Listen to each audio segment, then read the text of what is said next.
Kwa hivi sasa leo tunaongea kuhusu mambo ya mgomo ya matatu ya Monday.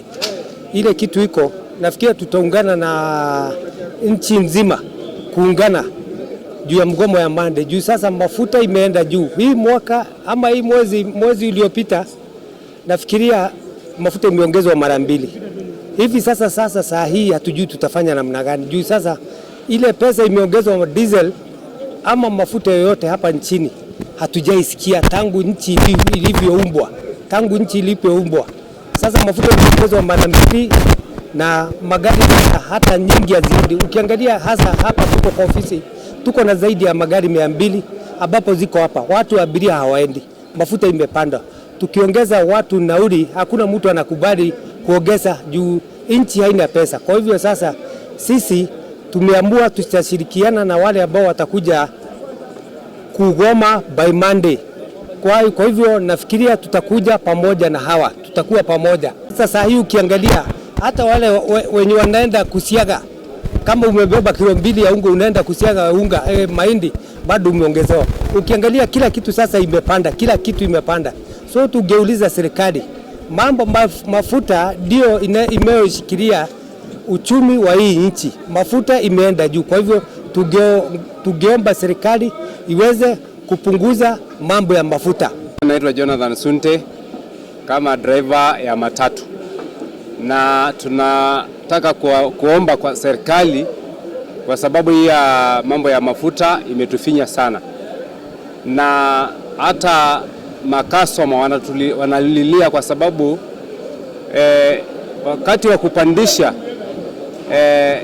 nauli ya matatu wakalia, na tunataka kuomba serikali, na hata saa hii wasafiri si wengi sana, wamekuwa wachache kwa sababu ya shida ya pesa. Hakuna Kenya hii, hakuna pesa, na hata magari zingine imebidi hata isisimame kwa sababu ya shida ya mafuta na pesa na usafiri. So tunaomba serikali waangalilie, maana hata pesa ile kidogo unapata, unajaribu kuweka gari mafuta haitoshi, na ile pesa ambayo gari inalalisha inakuwa ni kidogo, na magari zingine ni ya madeni.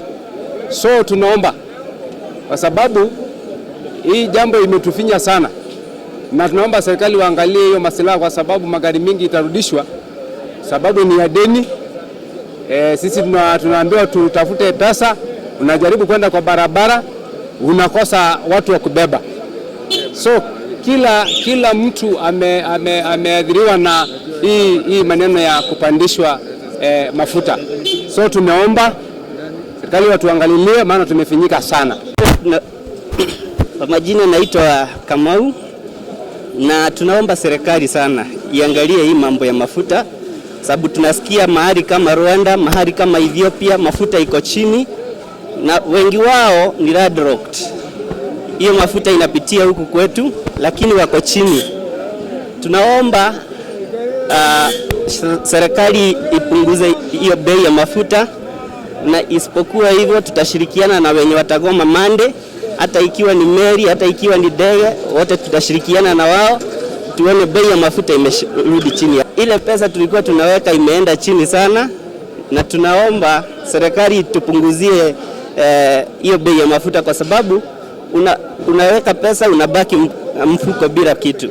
Sasa tunafanya kazi ya bure na hakuna faida tunapata. So tunaomba serikali irudisha mafuta chini. Tena mafuta ikipanda hadi manyumbani kwetu tunakuta vitu zingine zimepanda, kama sukari inapanda, kila kitu itapanda kwa sababu ya diesel. So rudisheni mafuta chini tafadhali. Tunasema ni kusema mtu wa kawaida ndiye anafinyika sana, ndiye anakula shida, kwa sababu tunabidi tumuongeze bei. Watu wako na maroni hawalipi maroni juu ya magari, alafu ndio tunauliza serikali immediate effect irudishe mafuta chini.